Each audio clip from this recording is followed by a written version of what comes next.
All right, hello everyone. Welcome back to Historical Geology 1404. Today is November 25th. This is the last day before Thanksgiving break. Most of my students are not here with me today because I have a large number of high school students, and ECISD got the entire week off. Lucky them. College break doesn't start until tomorrow, Wednesday. So we are still having lecture today. So I'm uploading this for all of my online students, not just my online class, but also all the high school students that will not be present for this lecture. Let's see. I am shaking up our schedule a little bit. We are going to be having lectures 11 and 12 today. Now let me explain why, okay? I can get through that content a little bit faster with a mostly empty classroom. I've got Autumn, our friend Autumn, here with me today. But also, this way, we'll have our last lecture next Tuesday, which is the 3rd, was it? I don't remember. Let me check. 2nd, the 2nd, okay? We're going to be having our last lecture that day, and then the following lecture, so the 4th, okay, that next Thursday, a week from Thanksgiving, is going to be our final exam review. Now, the reason why I'm making this change is that way you guys can have 5 days to take the final instead of 2. Okay? So I'm going to have it open on the 4th after our final exam review is over, and then closing on the 9th, which is the last day of the term, okay? Whereas before, I would have opened it on the 9th and then closed it on the 11th, which is the day before final exams are due. So this way, we're in a better alignment with everyone's schedule, and you'll have a longer period of time to take the exam.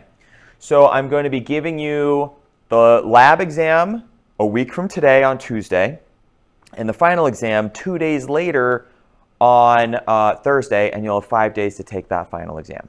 Okay? So you're getting an extra long lecture today. I apologize for that, but it's the trade-off we have to make to give you extra time to take the final. I hope everyone finds that an acceptable trade. All right. I'm trying to think about if there's anything else, any other announcements. Can't think of one. Can you think of anything? Any other questions? Did you tell them about the movie? Oh yeah, thank you. Class movie night, December 5th. Here in this classroom, we are watching Jurassic Park. It's going to be great. We're going to have a good time. We're going to make fun of the ways that they show dinosaurs and the ways that they misunderstand genetics, because now you guys understand all of that, right? That's the point. Okay, so yeah, bring friends, family, college-appropriate snacks and drinks. It'll be a good time. 6 p.m., December 5th, right here in this classroom. We're going to have a blast. Let's see. That's 9 days from now. All right. I think that's it. Have you heard of any interesting stories? Do you have any interesting subjects to discuss? Anything fun or cool? Odd? No? No? Okay, like conspiracy stuff. Conspiracy stuff? Hit me with it. Right, and so people were like, oh, like people experience like zoochosis. What is it? Zoochosis? Like when animals are like in zoos, they're in like that enclosed space all the time, they'll start like losing their minds and they start walking in circles and stuff. You know? Oh, yeah. People could do that too. Oh, people absolutely can experience zoochosis. Like, this is a pandemic, wasn't it? Yeah, a lot of people experience zoochosis in the pandemic. This sounds like it's dangerously close to bordering on psychology. Behavioral psychology. I personally, I don't relate super well to psychology. The science of the mind is very, I don't know, it feels very subjective to me, but I admire the people who devote their lives to studying that. Yeah, it's very individual though, and so it feels like it would be hard to quantify.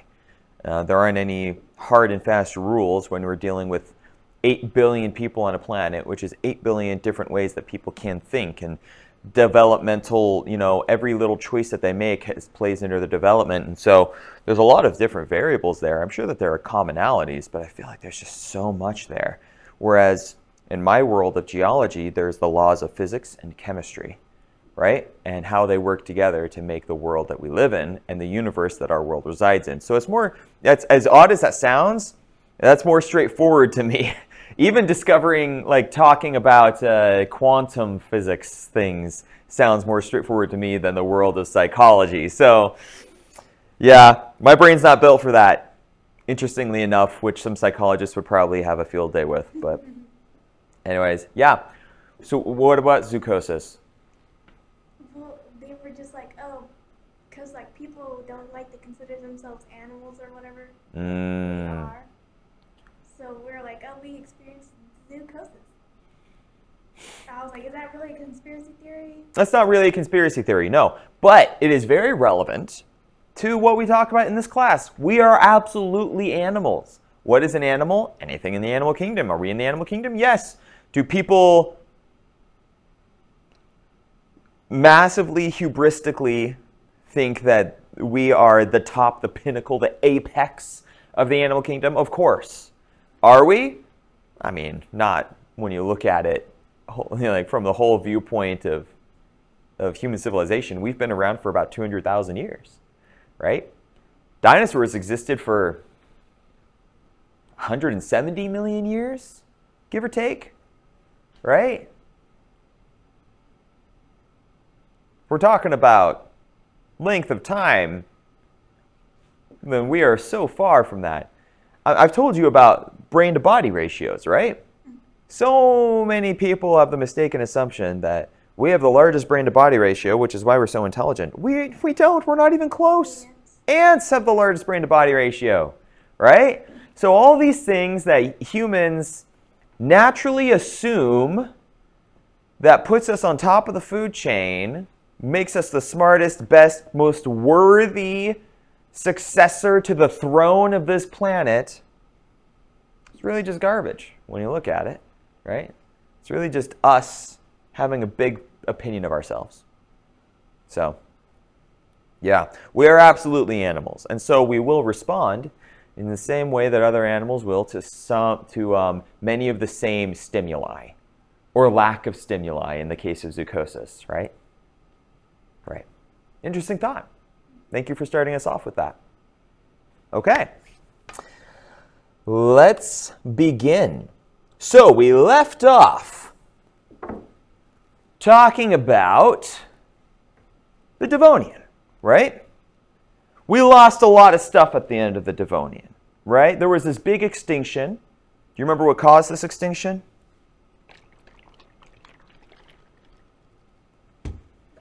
What happened with plants at the end of the Devonian? In the late Devonian, plants were doing what?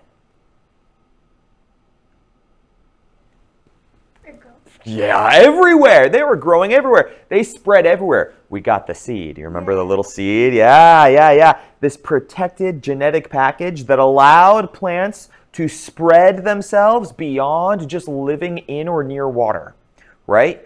The seeds were protected, and therefore they could get blown further inland by the wind or carried inland by animals or fall downhill and survive, right? So plants start moving further inland. Now, as we get more real estate that plants can occupy, we're going to get more plants as a consequence. And what do plants do?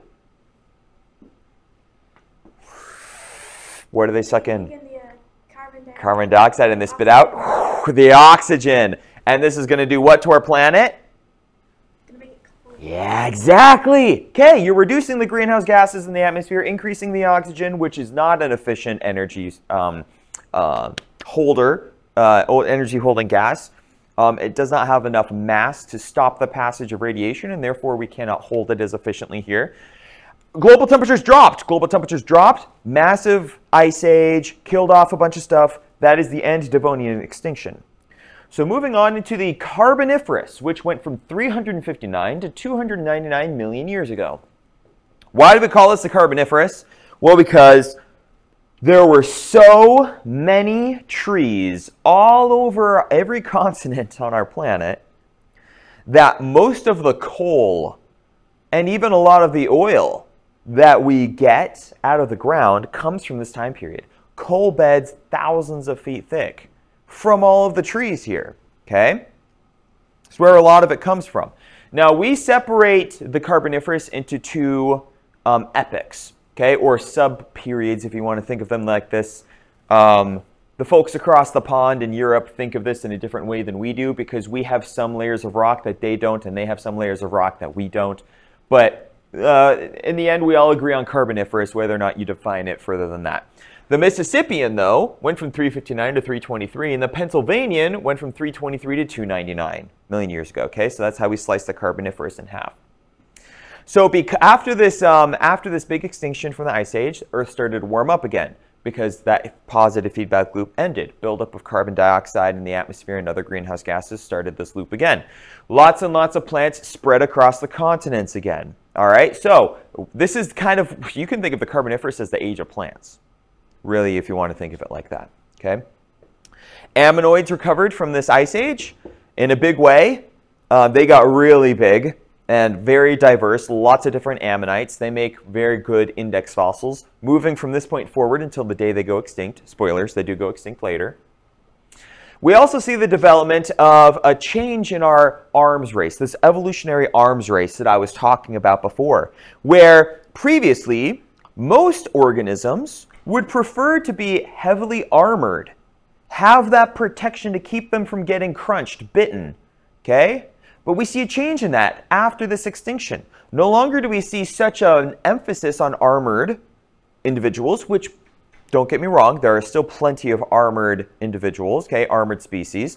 But we start to see more of an emphasis on mobility being the most positive survival trait, okay? Mobility, being able to run faster than your predator, or swim faster than your predator, or fly faster than your predator, okay? And in turn, the predators would get faster, and then the prey would get faster, and then the predators, and the prey, and the efficiency at which you can like beat your wings, or the efficiency at which you can metabolize food so that you can get an earlier start in the morning. These are all things that add up to positive traits in this arms race. Our brachiopods, which have always had a dominant position over bivalves, still maintain that dominant position for now. That will change very shortly, though, okay? Brachiopods are doing pretty good. Our crinoids, this is, if it's the age of plants on land, the Carboniferous is the age of crinoids in the water. So many crinoids all over the oceans. Come on, camera, stay with me now. So many crinoids everywhere. My paleontology professor at Brigham Young University in Rexburg, Idaho, is one of the world's leading experts on Carboniferous crinoids. And he took us on so many field trips looking for these things, and he would use them every day in his class. I have had a lifetime's worth of experience just looking at crinoids because of him. I am not a crinoid specialist. I got plenty of that exposure in my undergrad. Okay, but there were just massive, giant fields of crinoids underwater. And when we find those in the fossil limestone, evidence of their existence, we kind of call them crinoid meadows, is a good way of looking at it. If you think of a meadow, it's just this big, long grassland. Often has flowers and grasses and maybe the occasional bush. That's essentially what it would have looked like underwater, where crinoids take the place of that grass and flowers. Okay. So what that means is we get very thick layers of limestone, crinoidal limestone, from the Carboniferous. Okay. Our reef systems have to experience a change. The previous reefs were made out of our tabulates and horn corals and stromatoporoids. Okay, so giant calcareous algae conglomerations. Okay, that's what made the core of our reefs. That never came back. Okay, they never fully recovered from this, especially those tabulate corals. They never were as big as they were now. Okay, crinoids began to fill a lot of these niches. Bryozoans filled a lot of these niches. We never actually got the massive reefs made out of that stuff. Again, we do see reefs come back, just made out of different stuff. I'll get there in a little bit. Okay? Our placoderms, they're all dead. The giant armored fish like Dunkleosteus, that was the apex predator for so long, from the end of the Silurian through the Devonian. Okay? Those are all gone. Foraminiferans. Foraminiferans, which are those those planktonic organisms, the pelagic, floating around in the ocean, photosynthesizing, and then being in turn eaten by other larger organisms. They found they make the basis of our food chain in the ocean. They become really big and popular. Foraminiferans take off. There's a lot of them. Okay, and as a matter of fact, the largest foraminiferans ever to exist, called Fuselids, those show up in the Carboniferous. I have some Fuselids over here somewhere. There they are. So I'll show you how big these are. Think of how tiny plankton are. Most plankton and other similar organisms, pelagic microorganisms, you have to look at in a microscope. But these are Fuselid fossils. They're like very large grains of rice. Very, very big. These show up in the Carboniferous. Fuselids make fantastic index fossils because they weren't around for too long, and they diversified into many different shapes and sizes. Okay, so those are great index fossils for us to use. Okay, in the Mississippian specifically, our plants, boom, they get huge, big. Okay, large trees show up. It takes about 3 meters of wood to make 1 meter of coal. That's a 3-to-1 ratio. So when we find a layer of coal, Carboniferous coal, 200 feet thick. All right, let me convert that. Like 160 meters thick, right? No, way less than that. It's like 70 meters, I think, give or take. Okay, 60-something meters. Okay, thick. It took 3 times that much wood to make that much coal. Okay, so very, very, very thick deposits of organic matter during this time. Okay, now we don't have everything being made from wood yet. The first woody organisms started to appear at the end of the Devonian, but a lot of our plants were still pulp bearing. Okay, so remember the example I gave last time? If you take a flower stem and you break it, you see that there's like this white sort of mush inside. A lot of our plants were still looking like that. The development of wood had only just begun. It took a while for it to catch on, but when it did, trees were able to get broader, thicker, taller, and be more successful inland. Okay? In the late Mississippian is when we start to see gymnosperms appear. What is a gymnosperm? A gymnosperm is a type of plant that is capable of depositing seeds, but typically does so through the use of some protective shell. Okay? So for example, conifers. Conifers are a type of gymnosperm. Can you think of a popular conifer? Perhaps one that we will all have in our living room sometime soon? Christmas trees. Christmas trees. Yeah, fir trees, pine trees, these are conifers. They grow pine cones on their branches, and those pine cones have inside of them pine seeds, which if you've ever cooked with pine nuts, that's what those are. I love pine nuts, by the way. You get some couscous, okay, which is a very fine-grained pasta. Highly recommend. Great with salmon, okay. Get some couscous, mix a little Parmesan cheese in there, a little olive oil, throw some toasted pine nuts. Oh, it's delicious, okay. But anyways, pine nuts come out of pine cones, and pine cones are deposited by conifers, okay, like our Christmas trees. And so these pine cones, they will grow just like the bud of a flower or fruit. Then they will fall off, and as they dry off, they will split open and deposit the seeds on the ground, which then in turn grow into the next generation of conifers. Okay, so these are an example of a gymnosperm. Another example of a gymnosperm are ginkgos. You ever seen leaves that look like that? No? Ginkgos, we thought were extinct for a long time, and then a population of them was found in China, and I want to say 100 something, 150 years ago, maybe 200 years ago. And ever since then, they've kind of spread worldwide again because people like the shape of the leaves. It's a very unique leaf shape, and so they'll grow them in their gardens. And it's like you could go to our, like any of our plant, what do you call those places where you go to buy plants? Nursery. There we go. Any of our plant nurseries around here, and you can buy ginkgo trees after we thought they were extinct for a very long time. Okay. There's some like homeopathic medicinal stuff that you can do with them as well, which is another reason why they became kind of popularized. But for a long time, gymnosperms, cycads, which are kind of like very tall palm trees, or excuse me, very short palm trees, and ginkgos formed the basis for the diet of a lot of herbivorous life forms, including the dinosaurs that will come later. Okay? Are walnuts like that too? Walnuts? Yeah. No. Walnuts are from a type of tree that come later. Okay? We'll talk about those. All right, so that's what our plants are doing.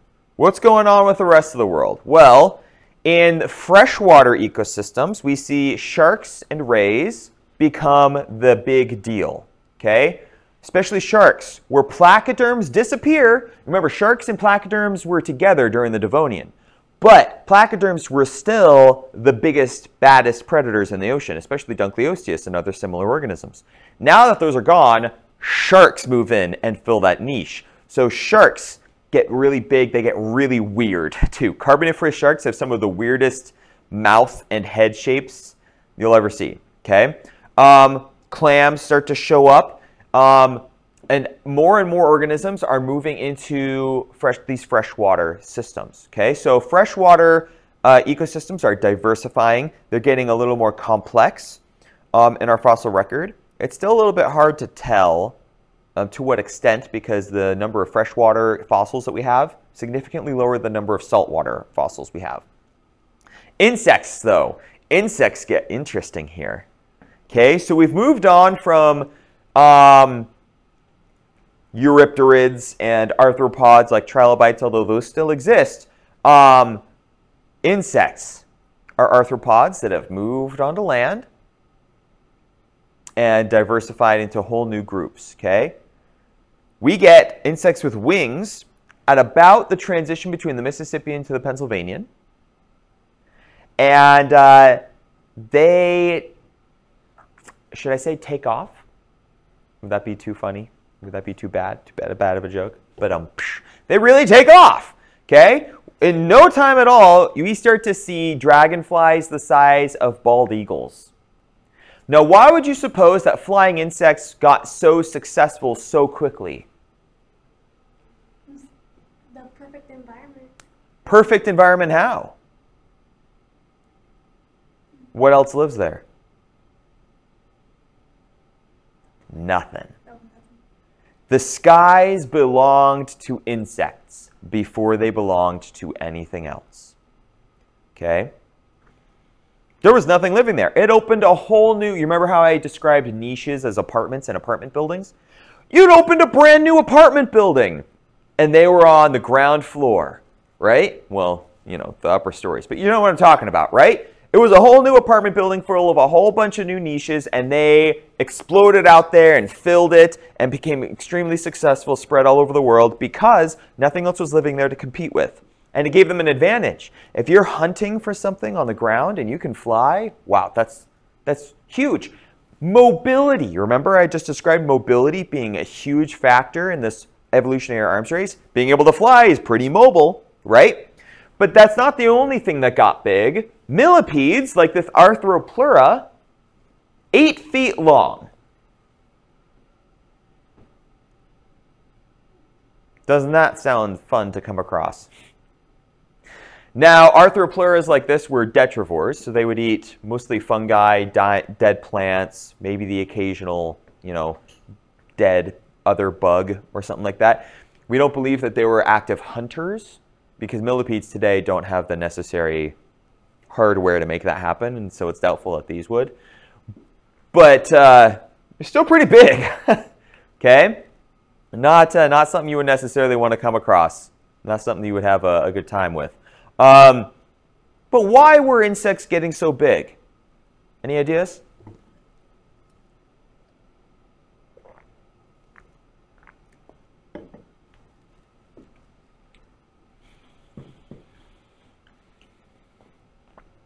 There's an obvious answer here.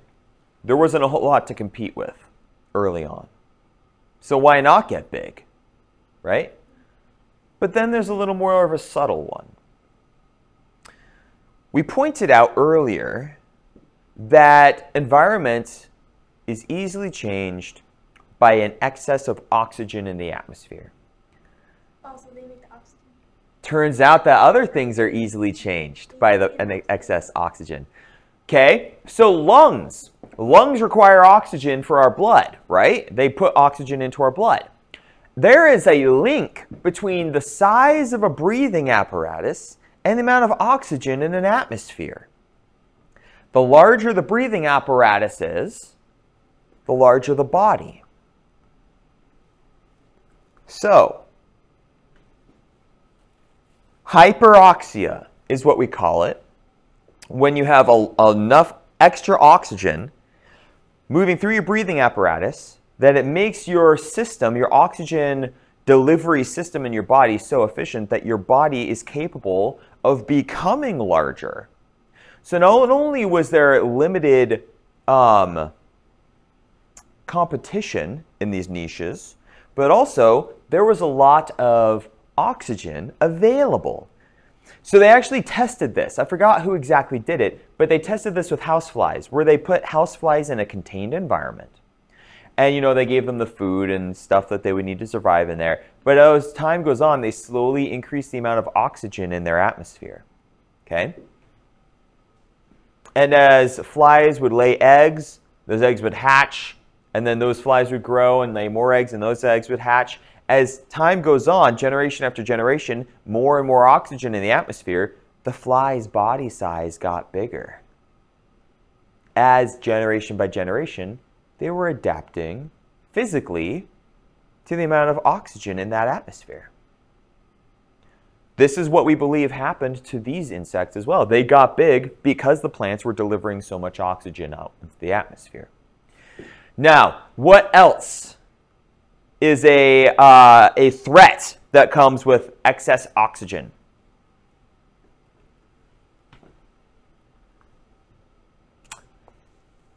Have you ever seen a bottle of compressed oxygen? Like, do you know anyone who needs like has the tubes up their nose and they need an oxygen bottle to help supplement what they can breathe with? What does that oxygen bottle say on the side? There's a warning there. Yeah, flammable. It says, warning, compressed flammable gas. Oxygen is extremely flammable. Fire requires oxygen. You cannot have fire in a place where oxygen is not available to it. So because there's so much oxygen on the planet right now, that means there's a lot of fires that happen. A lightning strike sets a whole forest ablaze because there's so much oxygen in the atmosphere. It just keeps going. We see evidence of massive forest fires in the Carboniferous, and it leaves behind a lot of carbon, and that carbon in turn can form carbonized fossils, which is really interesting. When a fossil is replaced by carbon, I found entire trees that are replaced by carbon. Ooh. Is there like a similar thing that like, okay, so like, there's like the ocean, right?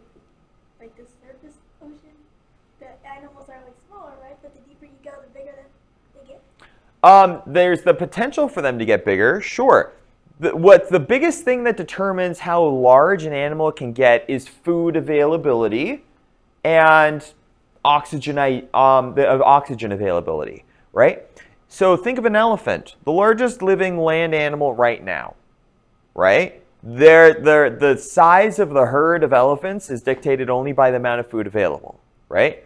Blue whales, the largest living animal at all on our planet right now, capable of reaching 120 feet long, right? But there's not that many of them, because they require a lot of food and the ecosystem can't survive with a lot of blue whales in it.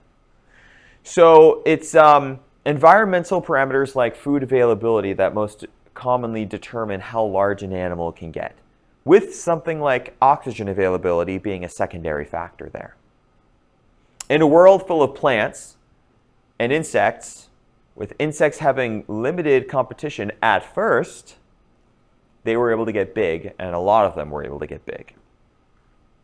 However, as we are going to find on this next slide, later on in the Carboniferous, they had even more competition. Namely, those amphibians. Do you remember we were talking about Tiktaalik? That transition species from fish to amphibian? That missing link, if you will, where you had those lobe-finned lungfish that were able to crawl out on land and live part of their life on land and then live in the water. That was the birth of the amphibian. It's like Axolotls are a type of amphibian that we have today. Okay, they still possess some of those same features of those old ones. Okay, but an amphibian is something that has to spend at least part of its life in the water because its skin, if it dries out, it will die. Yeah. So axolotls, you don't want them to dry out. You have to give them actually a water tank to live in, right? They spend most of their time in the water and then will only come out on land whenever they need to. I'm actually considering getting an axolotl for my zoo out back there. The problem is they require such high maintenance. They are not an easy animal to take care of. Like the pH of their water has to be just right, and it's a whole thing.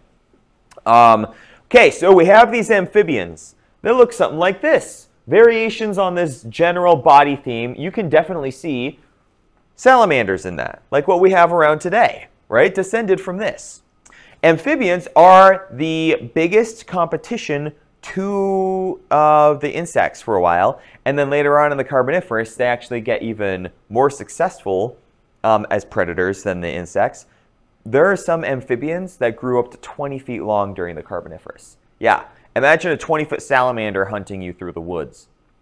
It's like the stuff of nightmares. Yeah, exactly. Exactly. Especially when you consider the fact that they didn't even really have big teeth. They had some teeth, but not like rip you apart teeth. More like pegs just meant for holding you until they could swallow you whole alive. That's how amphibians eat today. A frog will swallow its prey alive. It's not like it chews it, right? This doesn't sound like a very pleasant way to go. Okay, so giant amphibians and giant insects. Then, oh boy then, late in the Carboniferous, a big change, a big adaptation. Prior to this, amphibian eggs are just pretty much like fish eggs. Okay? If you've ever seen caviar, very soft gel capsules, inside of which the new amphibians, or fish, right, develop, but they have to be laid in water. They're kind of laid in this kind of frothy foam and then stuck underwater to the bottom of something like a leaf or a rock. And there the eggs develop and then they hatch there, just like with fish. But there was a mutation.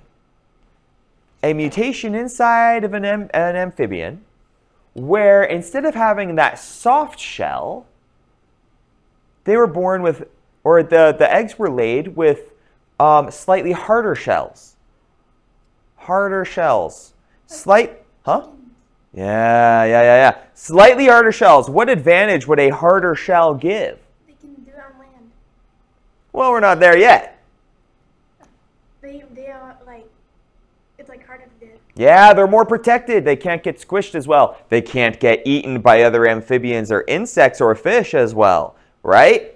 If a fish comes along, it's like, ooh, amphibian eggs. I can't even chew. I can't swallow that. All right, I'm going to go find easier things to eat. So those amphibian eggs survive better than the rest, which means that those genes pass on. You remember this cycle of how it goes. A successful trait gets passed on and becomes an inherited trait. Okay, it becomes an inherited trait for this amphibian to lay harder eggs. Because it's successful, every time there's a mutation which makes those egg shells even harder, it's even more successful until you end up with hard-shelled eggs, like chicken eggs, exactly. Now, there's another advantage that this gives. if that amphibian then goes and lays its eggs on land, those eggs retain their moisture. They don't have to remain in the water.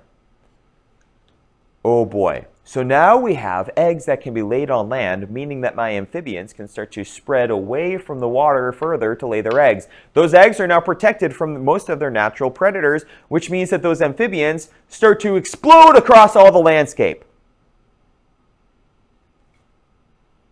Does this sound familiar? This pattern of going from having this soft, vulnerable genetic package to being protected by a hard outer casing, allowing its species to spread further inland. Does that sound familiar to you?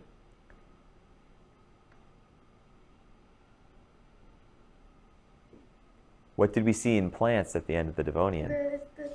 The seed. Yes! What happened in plants 100 million years, almost 100 million years before this, is now happening in animals. The same thing. Nature, when something works, we tend to see similar patterns. What works, works, right? It works for plants, it now is working for animals. And this is the beginning of a new class of animals.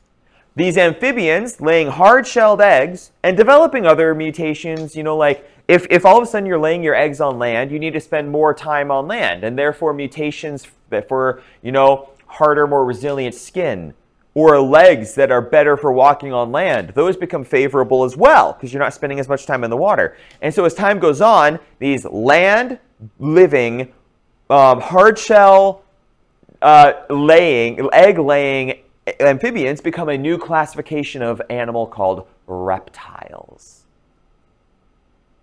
Like lizards. Huh? Like lizards. Lizards, exactly. Okay, just like lizards. So they were able to spread further inland because of their new resiliency. And now all of a sudden we have a world where the land is dominated by reptiles. Amphibians live along the coastlines and along the riverbanks. Reptiles moving further inland. Insects, land, sea, and air. Our world is becoming something more like what you and I would recognize today. You would walk through a Carboniferous forest, you wouldn't recognize any of the trees. The air would probably taste great. It would probably smell great. It would be fantastic, right? None of the pollution we deal with today, high oxygen content. You might actually get a little dizzy because of how much oxygen you're breathing in, right? But you would see, in place of birds, you would see insects flying around, giant insects. In place of, you know, bears, mountain goats, any of that stuff, squirrels, you would see reptiles. You go for a walk near the coastline, you get eaten by a 20-foot amphibian, right? But yeah, much more similar to what you and I are used to now than it would have been during, say, the Silurian, where there's barely any plants living on land, and everything's in the ocean still. Okay? Do you know why platypus lay eggs? I do know why platypi lay eggs, and that's something we're going to talk about on Tuesday next week. Okay? They're such weird animals. They are weird animals. Just by way of a little bit of information right now, they lay eggs because they are genetic holdouts from when mammals separated from reptiles, which we will talk about in a bit. Is that why they sweat the milk too? Mm-hmm.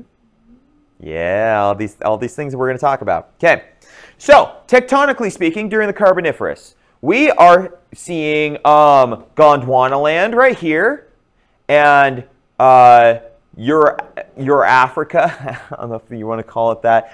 Not Africa, excuse me. Africa is down here. I think that's Laurentia, and let's see, here's Siberia up here. It's mostly Laurentia, though, okay? Are in two separate land masses, but they are quickly coming together to form Pangaea.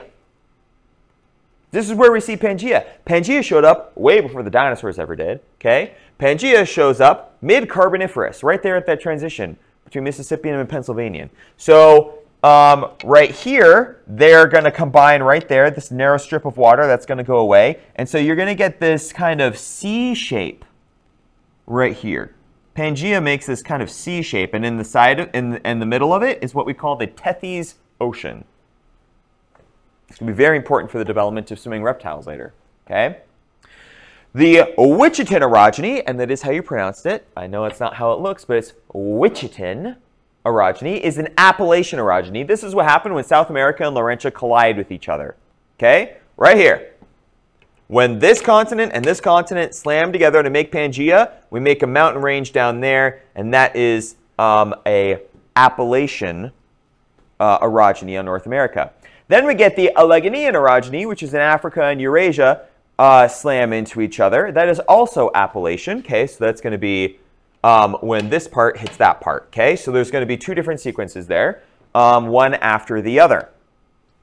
And climate-wise, we're pretty warm and humid for most of this. Okay, however, we are going to see an extinction between the Mississippian and the Pennsylvanian, which is why we draw that line there, and then another one at the end of the Carboniferous. Okay, and you guessed it, climate change.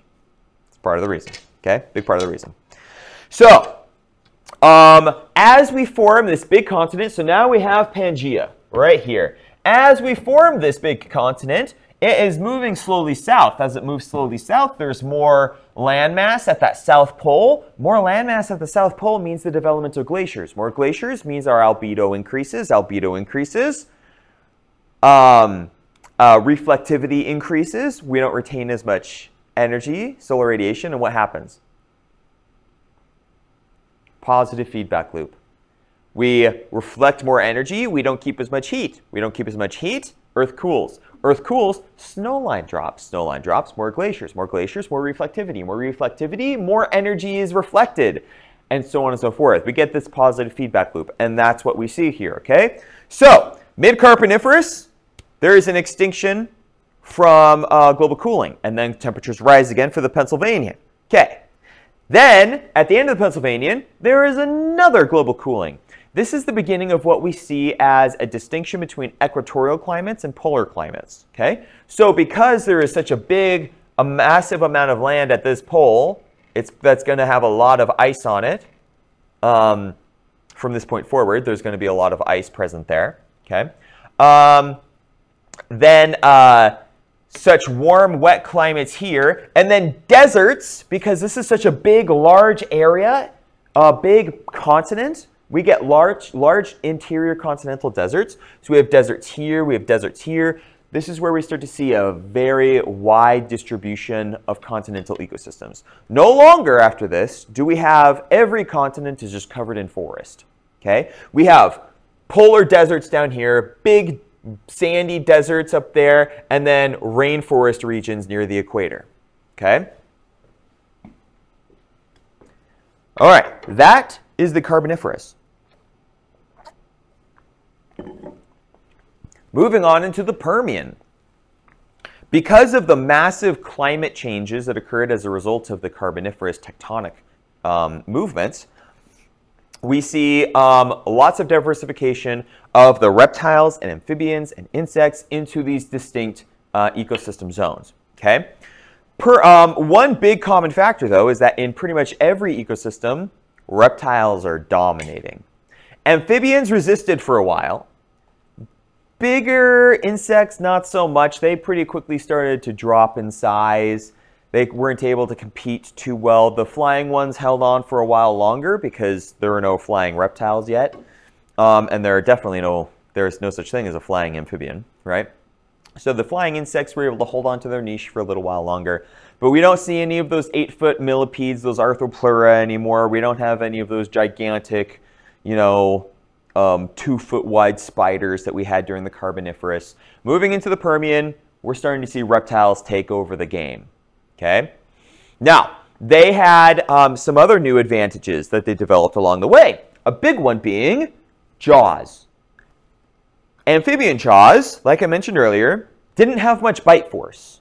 And they definitely didn't have specialized teeth. They had like those peg-like teeth that they inherited from their fish ancestors, right? So they're like, and then like hold their prey and like a frog does now. Reptiles, though, they develop specialized jaws with specialized muscles and specialized teeth. Ooh, okay. Check this out. The reptile jaws were able to hinge and slam shut and do that over and over and over and move sideways. Whereas with an amphibian, they just like they have to tilt their head up and then like gravity help them swallow their prey. So with these specialized jaw muscles, reptiles were able to have much stronger bite force and were able to tear things apart, basically. They're able to slice their food up, not chew. We're not talking about chewing yet. I'm talking about the ability to slice something off and then eat it bite by bite, or rip a chunk off of your prey. So they could eat eggs? They could eat eggs? I mean, they could probably always eat eggs. But what I'm saying is this gives them the ability to hunt larger prey. Right? If I'm a 2-foot amphibian, I will not be able to eat another 2-foot amphibian. If I'm a 2-foot reptile, I can absolutely eat a 2-foot reptile, just in little pieces. Right? This is the advantage. How do you eat an elephant? You ever heard that phrase? How do you eat an elephant? One bite at a time. Well, if you and I were not capable of chewing, we would have to swallow our food whole. We would never be able to eat an elephant, would we? Yeah. However, we could, theoretically. We won't. I hope not. Don't eat an elephant. I don't plan on it. Okay? Okay. So, then there's the something that happens in a little bit with your leg placement. Now, here is a pelycosaur, okay, which is one of these reptiles that has some very interesting characteristics. Note the leg placement versus these amphibians that it is in the process of hunting. These amphibians have side-by-side leg placement, like this, very similar to what alligators and crocodiles have today. Not vertical. You and I have vertical leg placement. Our hips are in line with the rest of our body. With the other animals, with these animals, they're still out here. No vertical leg placement yet. This pelycosaur still has mostly that. It's a little standing a little more upright, but its legs are still mostly splayed out to the side like its amphibians cousins here. Note, by the way, the specialized jaws and teeth meant for slicing, right? It also has some very interesting, one more very interesting physical characteristic. Can you tell me what that might be? Yeah. What is it? A fin? Is it a sail? We mostly refer to these things as sails or fins, like however you want to think about it, okay? Some people believe it helped with swimming. With this one, I don't think it did. Some people believe it helped with sexual dimorphism or sexual attraction. Like the larger your sail, perhaps even the more colorful your sail, the more attractive you were as a mate. Possible. It may also be true in addition to another thing as well. I think that very well may be the case, but I think that the primary reason for these things is heat distribution, temperature regulation. Do you know the purpose of elephant ears? They like to flap them a lot. They flap them a lot, yeah. Do you know why they flap them a lot? Like fans. Not to fan themselves, but they flap them a lot to cool something off. Their blood. Yes. Elephant bodies are so big and they contain so much blood, and in the environment that they live in, they absorb so much heat, their blood heats up very quickly. Your blood heats up too much, you die. So how do they cool off their blood? There are large veins that pump blood into their ears, and they flap those ears to cool off the blood before it makes it back to their heart for redistribution. Yeah, elephant ears cool off their body temperature by cooling off their blood. This did the opposite. Reptiles are what? They contain what kind of blood? Cold. They are cold-blooded, just like amphibians and fish, right? That means that they rely upon the sun to heat them up every morning. Matter of fact, these guys were probably all gathered on the bank this morning, sunning themselves for the day to warm up their blood, to get themselves the energy that they need to go and hunt their prey, to go and eat their food, whatever they're going to do. Picture, if you will, everything else on this planet, or at least on this ecosystem, relies upon 40 to 45 minutes in the sun to get their temperature up to where they need to be to go and hunt and live their lives. But you are a reptile that has evolved this gigantic sail that you pump your blood through. And that sail picks up the morning sun. Instead of just waiting for your body to heat up, you're pumping blood through there, and it's heating up so much faster. Yeah, it's a solar panel. It's a biological solar panel. Yeah, isn't that awesome? You only need 10 minutes of sun before you're ready to go get your morning cup of amphibian meat, right? They still need their 40 to 45 minutes. Gosh, is that an advantage?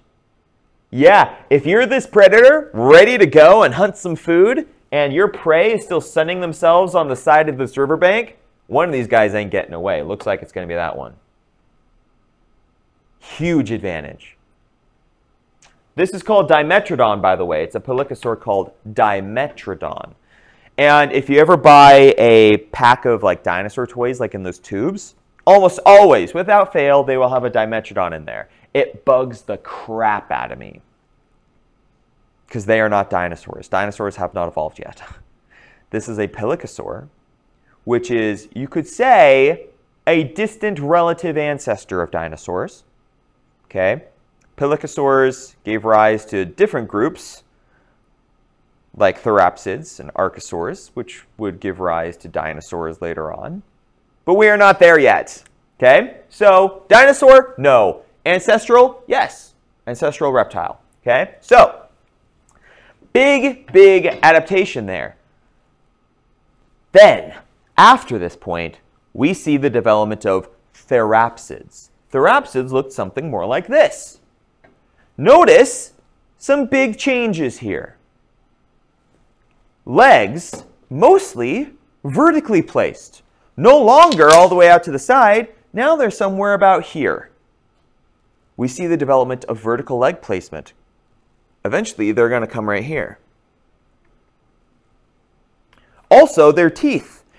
Not only did they have teeth specialized for ripping and tearing, we also start to see the development of teeth meant for grinding, teeth meant for not so much the chewing, some chewing, but slicing versus tearing versus cutting. It's like several different varieties of teeth, which you can see here. Very long ones intended for one purpose, very short ones intended for another, slightly duller ones maybe intended for mashing, if not chewing, right?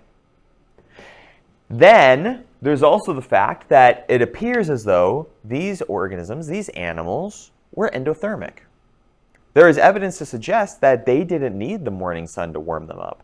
They generated their own body heat through endothermic reaction to the food that they ate. It is these organisms that we believe represent the first split from reptiles to mammals. Mammals come from therapsids, as did some other groups of reptiles, but mammals definitely came from here. Okay? Now, at the end of the Permian, there is an extinction, the largest extinction that has ever existed on our planet. Okay? It's not confirmed that this is what caused it, but simultaneous to this extinction was one of the largest volcanic sequences this world has ever seen. I'll show you a picture of what I'm talking about here in a minute. We call it the Siberian Traps. 80% of everything in the ocean died off, including our trilobites. Goodbye, trilobites. Okay, so trilobites and dinosaurs never existed side by side with each other. Okay, trilobites gone, Eurypterids gone. 70% of all animals on land died off. Okay. Numerically speaking, this was the largest extinction. Okay, the fossil record after the Permian, very sparse, which is how we know it was probably the largest one. Okay, So when I'm talking about the Siberian Traps, which is the largest volcanic sequence ever, here it is. You see that whole orange area marked Siberian Traps? That's how large the geographic area that's covered in lava from this eruption is. That is an incredible geographic area to be covered in volcanic rock. And then everything else got like the ash? Ash, yes. So some climate variability there, but also the heat output from that much volcanic activity was a factor. You put out that much volcanic activity, yes, there's going to be ash that circles your planet. And it's going to change the chemistry of the oceans around it, all that ash. Okay, so we're seeing what's likely an effect, a positive feedback loop as a result of this eruption sequence. Now, it's not confirmed that this is the only thing. It's just that, or even the cause at all. It's just the only thing we can find that coincides with this extinction. Okay, so big deserts as a result of the creation of Pangaea here. There's a big deserts out here, big deserts down there. That's a polar desert because of Antarctica. Okay, so more deserts, less plants. Makes sense. Okay, so we have what is called the Absaroka Cratonic sequence. And the Absaroka Cratonic sequence was caused because of massive amounts of global warming from the fact that there are less plants. Less plants, more greenhouse gases, more heat, less glaciers, higher sea level. So we have the Absaroka Cratonic sequence depositing all of this material on this part of North America over here, okay? And down here in the rest of the continent. That is getting ocean sediments deposited on top of continental sediments. Okay, so that's the Absaroka Cratonic sequence.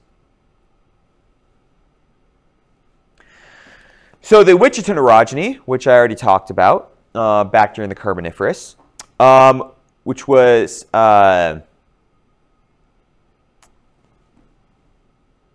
have that mismarked? Let me back up here. I do. I have it marked as Appalachian here and Cordilleran down here.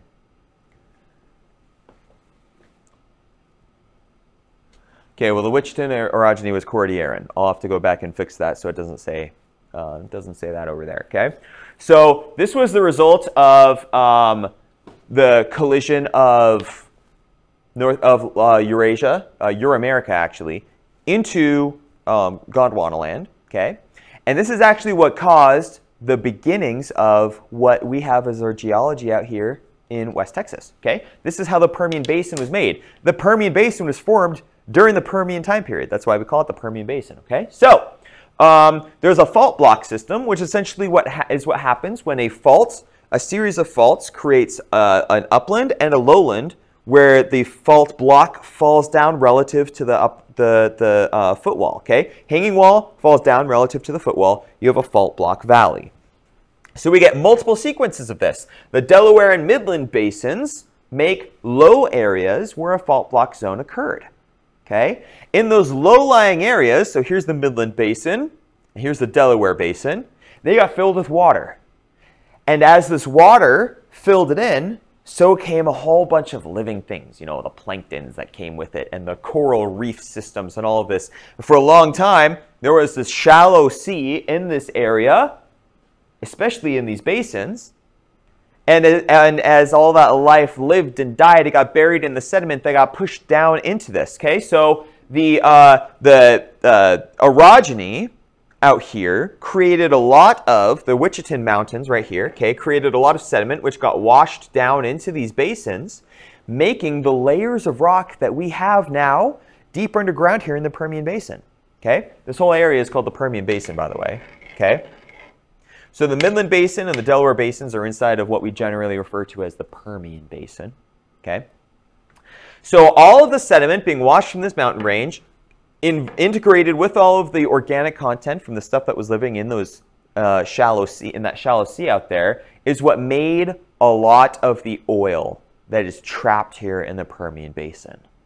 Okay.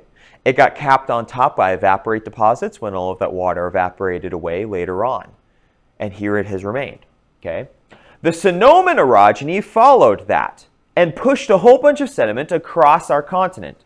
So the Sonoma orogeny, actually I think on the previous slide it mentions that. Yeah, right here, okay? Sonoma orogeny, right there. So this was a whole bunch of volcanic islands got shoved here onto the west coast of North America, which caused fault blocking, thrust fault blocking specifically, out from the west towards the east. And this is what makes a lot of the early kind of mountain ranges that we have out there that we still have evidence of. There's some Sonoma orogeny stuff in the Rocky Mountains. Also, a lot of the geology of like Nevada is due to the Sonoma orogeny out there as well. Okay. Okay. That's the Permian, the Carboniferous and the Permian. Any questions about that?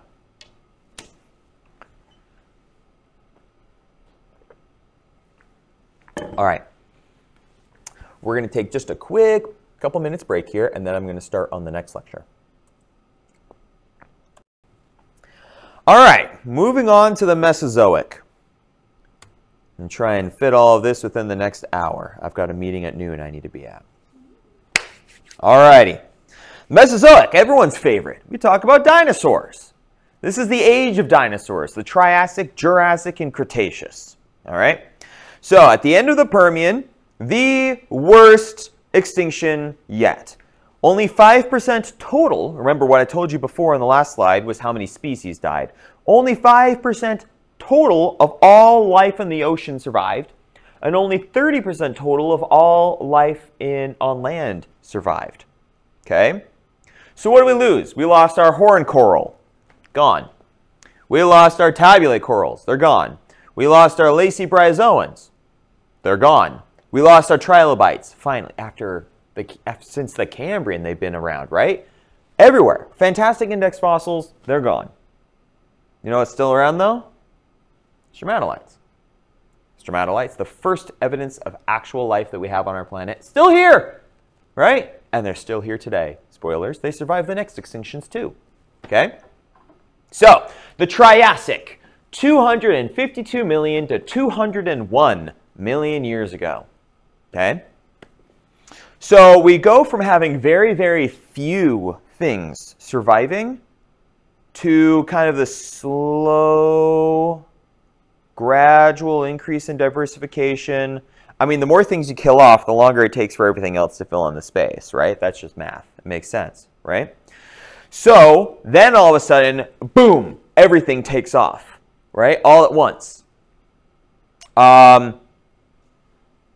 This is kind of a diagram here showing you, here we are, extinction around here, right? Slow increase. This is the number of species, by the way. Slow number of increase and slow number of increase, and then shoo, shoots right up, okay? So when we say an explosion of radiation, a massive radiation of species, we're not exaggerating that, okay? So the Triassic is kind of back and forth between global warming and global cooling. Never too extreme one way or the other, at least initially, okay? Reef systems come back, but now they're dominated by a whole new classification of coral, okay? We call these hexacorals, okay? Hexacorals, you'll see these all over in rock shops, fossilized hexacorals. They look like this. The modern day corals that we have today are descended from these, okay? But you can find hexacoral fossils everywhere. They turn them into jewelry. There's all sorts of stuff with these, okay? Sea urchins, which we've had around for a little while, interestingly enough, were extremely successful in the Triassic. We have a lot of sea urchin fossils that come out of the Triassic. They filled in a lot of the space that was once occupied by a bunch of other organisms, okay? Cephalopods really love how vacant the sea is now. So cephalopods diversify into very large and small forms, and we see body shapes and body forms of a lot of different species diverge from the survivors, okay? So we have our ammonoids, which are kind of, that's not an ammonoid, that's a nautiloid. Nautiloids are around, but let me show you an example. There it is. moved my table away earlier. This is an ammonoid, right? Okay, I showed you the difference between ammonoids and nautiloids, where ammonoids are generally facing towards the opening there. Excuse me, away from the opening, and nautiloids are facing towards it. Okay, but we start to see from this point that the patterns between these septa patterns here between each of these chambers and their shells gradually get more and more complex from this point forward. Why? Well, because the more complex the sutures are between each shell piece, the harder it is to break those shell pieces apart. And so those shell pieces become more and more dendritic, like this, where they interlock more and more efficiently as time goes on. Belemnoids show up. These are the ones that have those hard internal parts. I've got some of the belemnoid spikes over here. There they are. So imagine a squid, soft-bodied on the outside, no shell. Come on, camera, stay with me now. No shell. Camera. Come on, there we go. But inside, they have these hard aragonite spikes acting as ballast. They would just increase or decrease the amount of gas in their bodies to float up or down in the water column. If they want to sink, they release gas, and the weight of these spikes pulls them back down. These were not meant for protection. They're just meant for mobility helpfulness, okay? But these were inside the bodies of those belemnoid squid.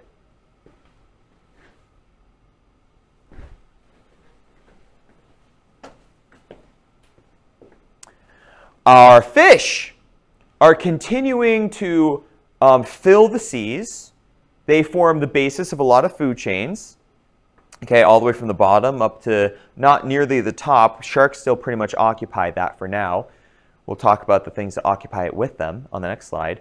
But fish are still highly invested all throughout the food chain in the oceans. But we start to see some changes. Modern scale configuration shows up here in the Triassic. They have peg-like teeth, very similar to the ones that the fish today have. Okay, we see the development of a swim bladder, which fish and sharks have, filled with oil, which helps them to float, be more buoyant in the water. Okay, so all of these things that we see in our modern day fish, we now see in the fish during the Triassic. Okay, so fish and sharks, they're still around, but now what we see is the development of reptiles moving out into the water. So it's very interesting. Fish become amphibians. Amphibians move out of the water, become reptiles. Reptiles, back into the water. Why?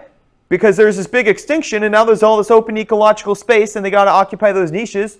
And so in the water they go to occupy those niches. Okay? Something that we'll see later on when we talk about mammals. All right. So we differentiate these swimming reptiles based upon a few characteristics. Placodonts, that's these guys. They were the large, wide-bodied, think of them as gigantic iguanas, okay?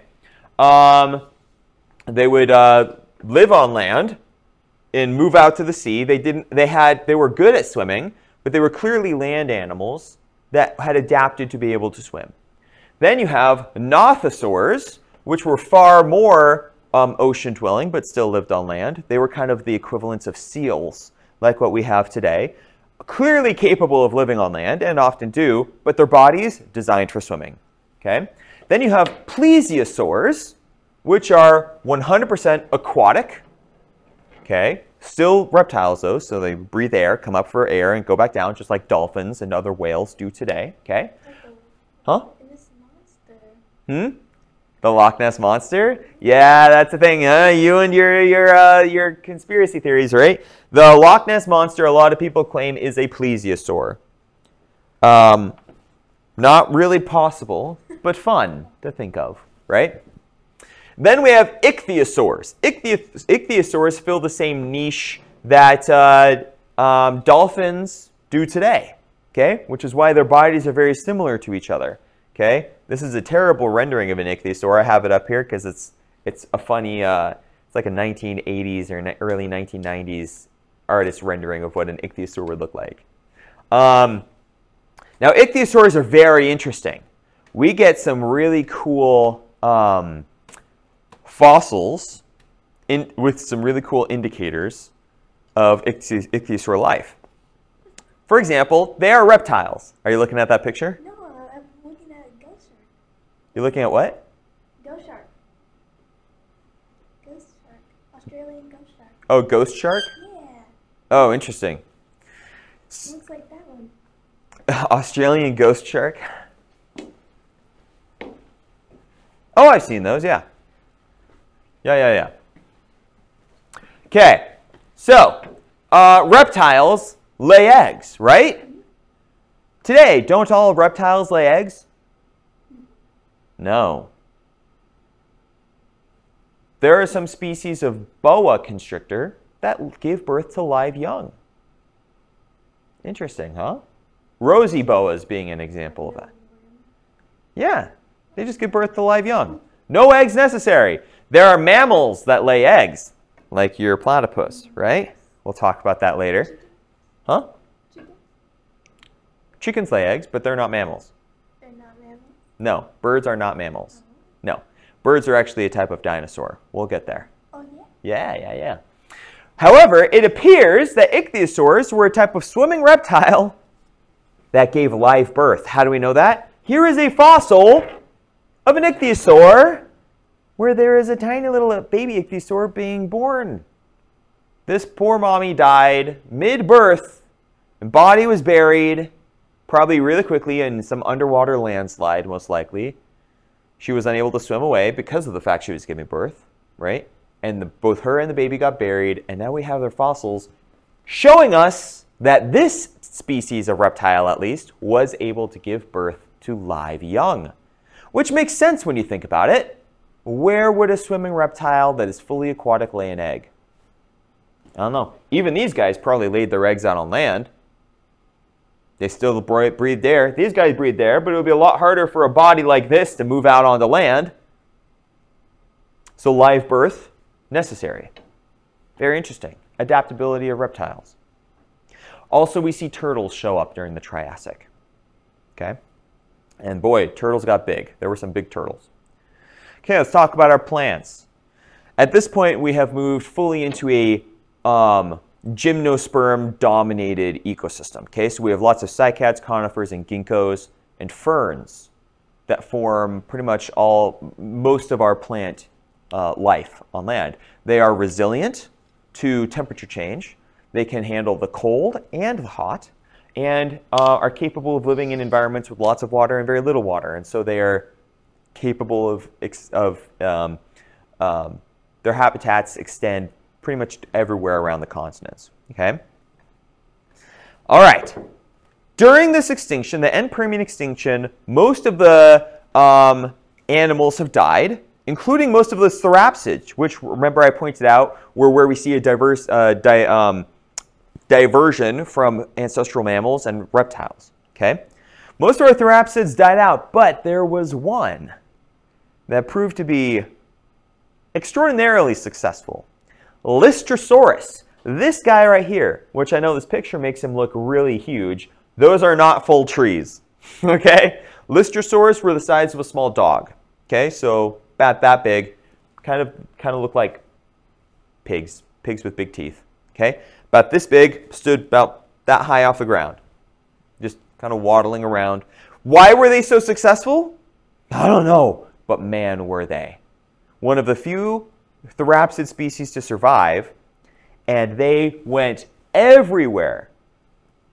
At the end of the Permian, when everything died off, it left so much available space. Lystrosaurs, literally, we have fossils of Lystrosaurus on every continent, pretty much. Because everyone else died, and they're like, oh, this is great! And they went all over the place. Did you look up a picture? No, they look like mole rats. They look what, like mole rats? Yeah, like mole rats with beaks and big vampire teeth. Sure, yeah. Okay, but they went everywhere, and because they went everywhere, they formed a lot. From them came a whole lot of different diverging species. Okay, but we find Lystrosaurus bones all over the planet. Okay, mammals come later at the end of the Triassic, so we'll explore that a little bit more then. But dinosaurs Dinosaurs came before then. And this was a very important fact. In nature, the first one there has an advantage. Not necessarily is guaranteed to win, but they have an advantage. If you're the first one, dinosaurs came only a matter of a few million years before the first mammals.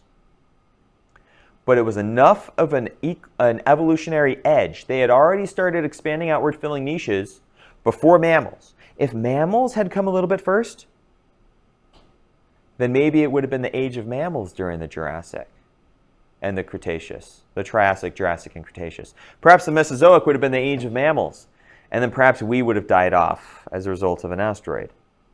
But instead, reptiles, like dinosaurs, had that upper hand. Early mammals came a little later. They were competitive for a while and then ceased to be competitive when dinosaurs took the stage.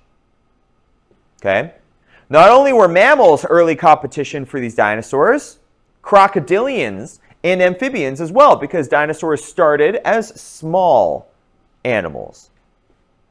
Pretty much anything that survived the Permian was small. So small dinosaurs competed with crocodiles and amphibians and mammals, but in the end, dinosaurs were able to adapt faster, evolve faster, and diversify, fill these niches, get bigger faster, and dinosaurs won. And so this becomes the age of dinosaurs. So now let's talk about dinosaurs for a little bit. Dinosaurs are not reptiles truly. They come from reptiles, but they're a little different.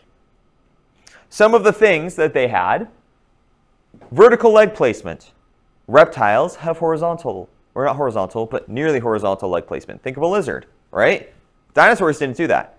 They had vertical leg placement, just like we do. Then there's the whole matter of the specialized teeth, which they did have.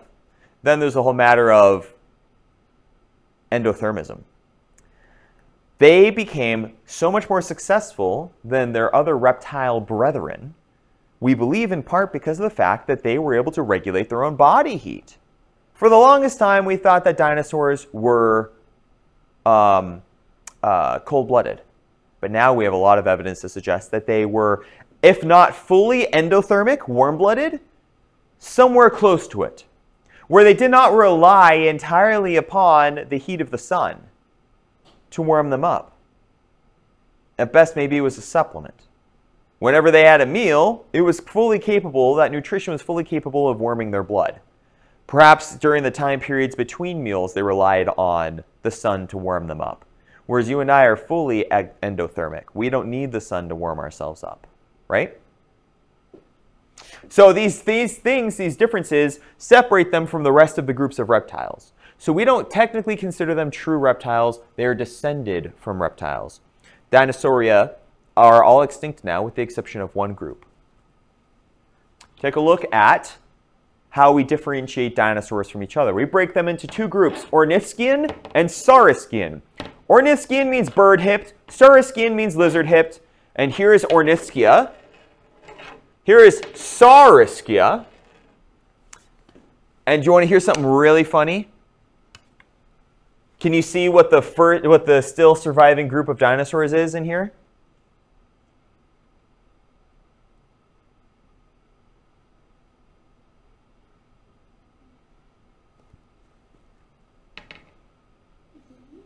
What are those? What does it look like? It's a bird. Birds are dinosaurs. They are the only group of dinosaurs that survived the extinction, which we'll talk about here in a little bit. The one that killed off the rest of the dinosaurs. Notice that birds are in which group? Saurischia. What does Saurischia mean? Lizard-hipped. And the other group of dinosaurs? Bird-hipped. This is a hilarious situation that the guy that made these designations, who decided we're going to separate bird-hipped and lizard-hipped dinosaurs away apart from each other, he found Ornithischian dinosaur bones first. And he was like, you know what? There are definitely similarities here between birds and these. And he's right, they contain all the same bones in a different configuration. He's like, they are so close. I'm going to say that these are bird-hipped dinosaurs. Great. Later on, they found saurischian, right? And they found that birds actually look a lot more like saurischian dinosaurs, but by then, this system had caught on, and now it's too late. So birds are in the lizard-hipped dinosaurs, not the bird-hipped dinosaurs. And here we are, hundreds of years later, with the same system in place. A little embarrassing, but it's too late to change it. Literally everyone around the world would have to agree, yeah, sure, let's flip this around. And all the literature that's been written up to this point would just be wrong at that point. So they leave it as it is. Okay. Let's talk about pterosaurs. There is a common misconception out there that pterosaurs, aka the flying reptiles, and swimming reptiles, like the ones I talked about earlier, the plesiosaurs and all that, were dinosaurs. They were not. There never was a non-avian dinosaur. Birds obviously fly, but there never have been any other types of dinosaurs that can fly or swim fully aquatically. The swimming and flying reptiles, like this, separated from reptiles, but also were not part of Dinosauria. They did not possess the same characteristics as dinosaurs. Okay? And so while they are reptiles, they are not dinosaurs. Sorry if that breaks anyone's brains. Okay? But when you watch Jurassic Park or Jurassic World, the flying animals, those are flying reptiles, not dinosaurs. And the big mosasaurus that comes out and eats the shark, not a dinosaur, swimming reptile. They do not fall into the same category. They do not fall into the same Dinosauria group. Okay? So, pterosaurs were the first flying vertebrates. I use that word carefully. Vertebrate. The flying insects that we had before, not vertebrates. They had no backbone. They were invertebrates. These are the first flying vertebrates. Okay? And they became way more successful than the flying insects were. Right? They kind of took over the skies. They are capable of flying in the first place because of the fact that they have hollow bones. It would be impossible for anything that had solid bones to be flying, honestly. Dragons, for example. You ever watch Game of Thrones? No? Have you seen the pictures of the dragons or video clips of the dragons in Game of Thrones? They're huge. They're the size of buildings. I actually met someone who did the calculations one time for a dragon the size, like a 40-foot long dragon, like what they had in Game of Thrones, to be able to fly and not have hollow bones and not be significantly smaller, like have less muscle and everything, to keep it the same body size. The dragon would need to have wings, for a 40-foot dragon, approximately each wing about the size of a football stadium. So just imagine, it's kind of comical when you draw it out. So if this is my dragon's body right there, from head to the end of its tail, let's say that's its tail. Okay, so here's my dragon's tail, right? Its wings would need to be like this. Like, I made that one a lot smaller. I lost my sense of scale here. Looks like a butterfly. It does, doesn't it? It would need to have wings that big, because I mean, if this is 40 feet, that's a 40-foot solid bone, solid muscled animal here. We're talking maybe like 2 tons, 2 to 3 tons of meat and bone. The wingspan to carry 2 to 3 tons of meat and bone in the sky. Yeah, like the math doesn't work out. But then again, we're talking about a world that has magic in it, so I suppose you can't really. If humans had wings, how big would they have to be? Oh, if we had wings? Yeah. Approximately the same ratio. So since I'm about 5'11", let's be generous and call me 6 feet. I would probably need 18-foot wings to be able to pick myself up out of the ground, right? And fly in the sky. Wouldn't work. It also has to do with weight. I'm sitting about 200 pounds. So I would need to be able to generate enough thrust to fight gravity to pick 200 pounds of me up off the ground and then keep it suspended in the sky. Right? So, all right.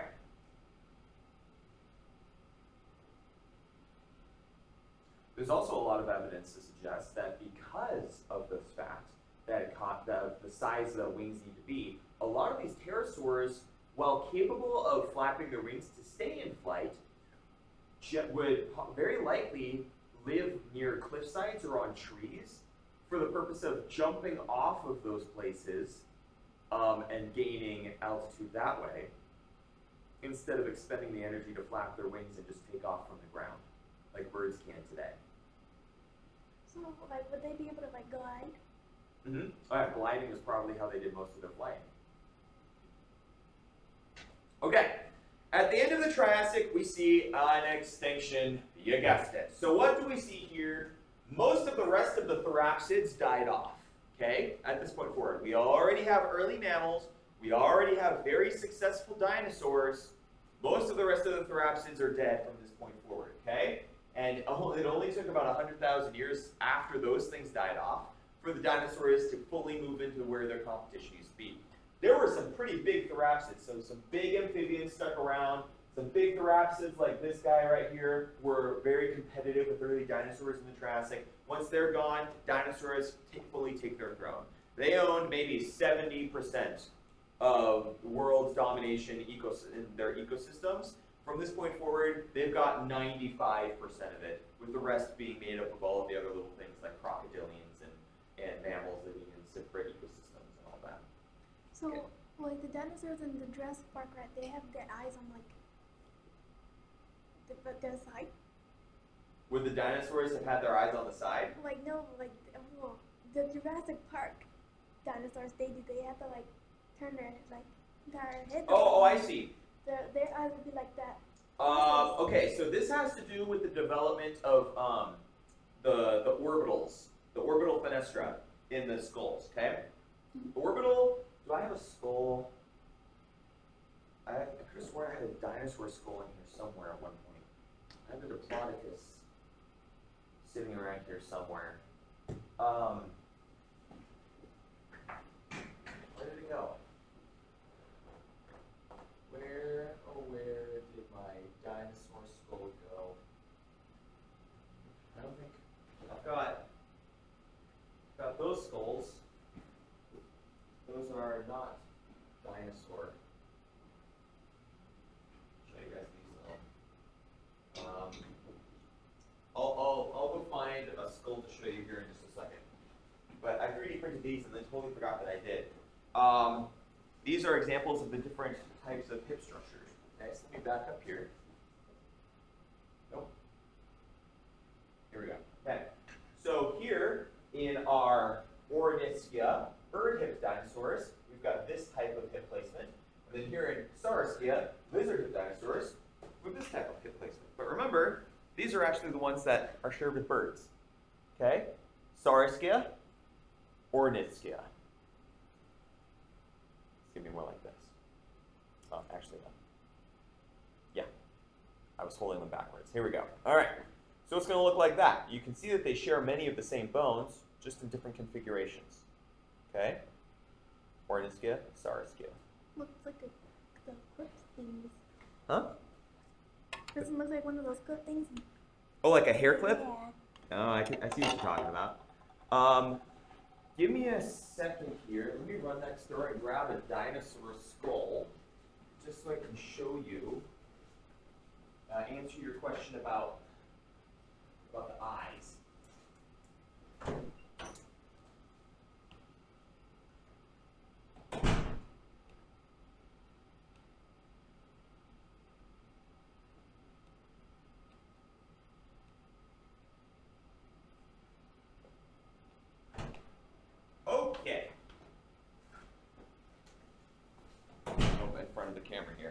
Here's a Diplodocus skull, sauropod dinosaur. Okay. Skulls have holes. Anapsids don't have any holes other than the eyes. Synapsids have one hole other than eyes, and diapsids have two. Okay. But these are called the orbital fenestrae. Okay. This is where the eyes sit. For you and I, they're facing forward. For a lot of other animals, they're rotated around the sides. You and I have the ability to move our eyes back and forth and up and down and all of that. Not all animals have ever been able to do that. That relies on certain muscles. In the case of some dinosaurs, it appears as though, while their orbital fenestrae are on the sides, they had some ability to turn their heads a little bit, or to turn their eyes a little bit. But you're right, for animals like this, they would have needed to go like, turn their heads like this to see something straight on, right? Like a horse. Yeah. So what was that fossil on the side? Because its eyes were in the front. Oh, are you talking about the amphibian? Yeah. This guy? Yeah. Yeah, that's an amphibian. Eyes forward, right? Mm-hmm. So to see something on the sides, it would have needed to do this. So were all the dinosaurs were just, they had to turn Not all of them. Probably a lot of them would have had to turn their eyes to an extent because they had very large heads. Think of a Tyrannosaurus rex, okay? Can't really see it close enough there. Run next door and grab a T-Rex skull.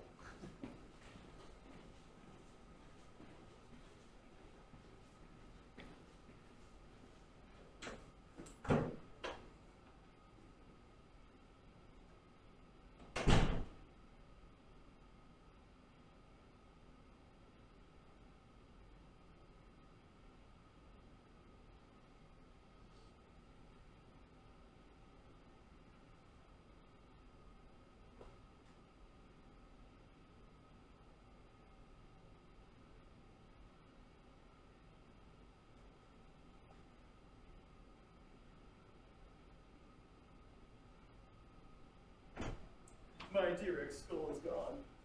That's right. Use this. This is Allosaurus. Allosaurus is the ancestor of the T-Rex. Okay. Orbital fenestra. Orbital fenestra. What's between the two eyes? The rest of the face. No, there are two eyes. You and I, we can lock our eyes on one thing at a time. One eye over here can never look at the same thing that this eye over here can. Without, for the most part, right? It would have to go here or here. There's a lot of face in the way. The two eyes are never, are you trying to lock your eyes on something right now, right? There's a lot of face in between there. It's an elongated face. Our eyes are on the front of our skulls. So you're right.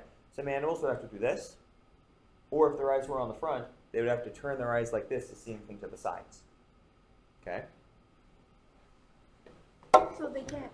So if they're either in the front, they couldn't move it like how we move ours. Like, That's hard to know because that's a muscular thing. oh, those aren't preserved. And they're preserved.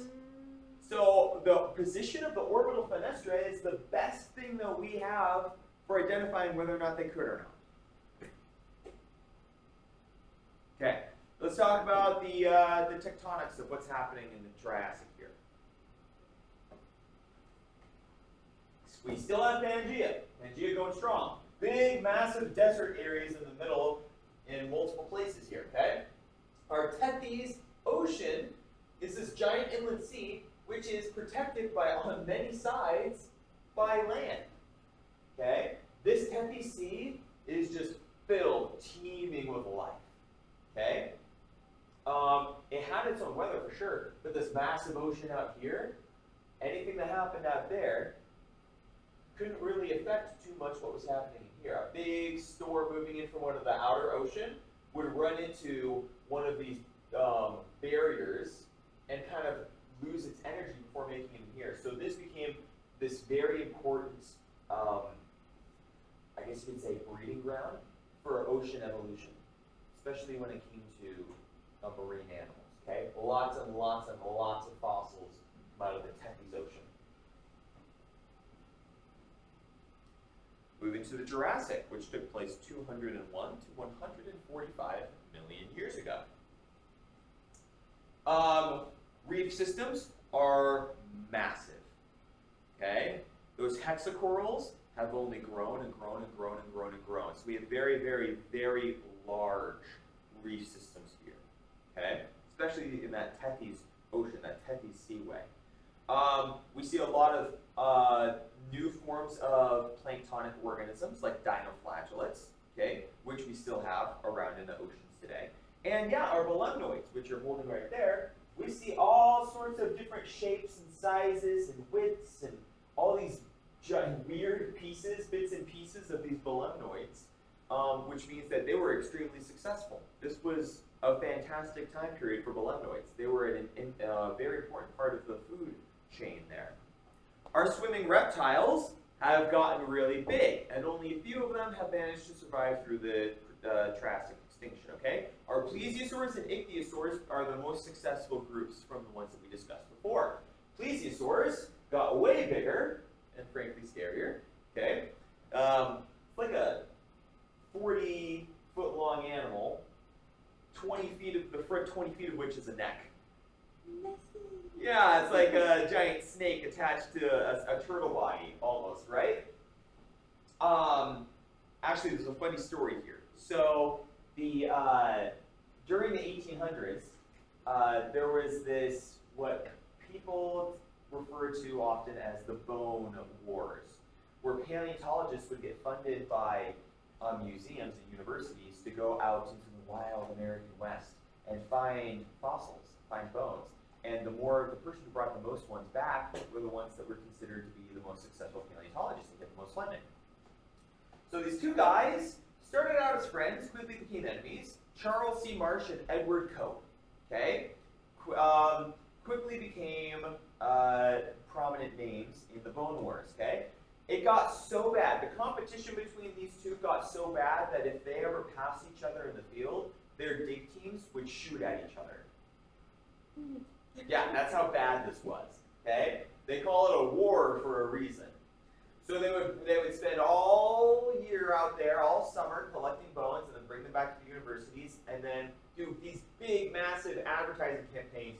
Come and see what Dr. Marsh found this season, right? And Dr. Cope found the most amazing skeletons, you know, stuff like that, just to grab attention and bring people in.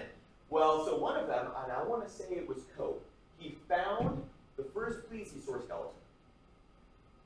But he misinterpreted where the head needed to go. He thought that it had a very short neck and a very long tail. He had the skull on this end of the body. And the way that the story goes is Dr. Marsh walks in while Dr. Cope is giving a tour of the skeleton to some very impressive people. Dr. Marsh walks in, doesn't say a word, looks at it, picks up the skull, walks it down to this end, attaches it here, and then walks out. And Dr. Cope and all the other scientists will look at it like,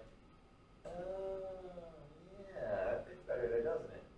But that was one of the, like, the power plays between them, right? It's like, yeah. Very interesting literature about this. There's actually a great book called The Bone Wars about those guys. Worth a good read. And then our plants during the Jurassic, huge forests, massive gymnosperm forests. Our plants, the Jurassic, by the way, for the most part, is very warm, very wet, but all sorts of tropical forests all over, okay? Where there's not deserts anyway. Lots of warm climate there. Our dinosaurs, increasingly diversified. This is when we get the largest dinosaurs that ever existed, okay? At least the sauropods, okay? These gigantic titanosaur sauropods like this existed during the Jurassic. Sorry, not during the Cretaceous. Jurassic Park got one thing right. That's when these really big ones lived, okay?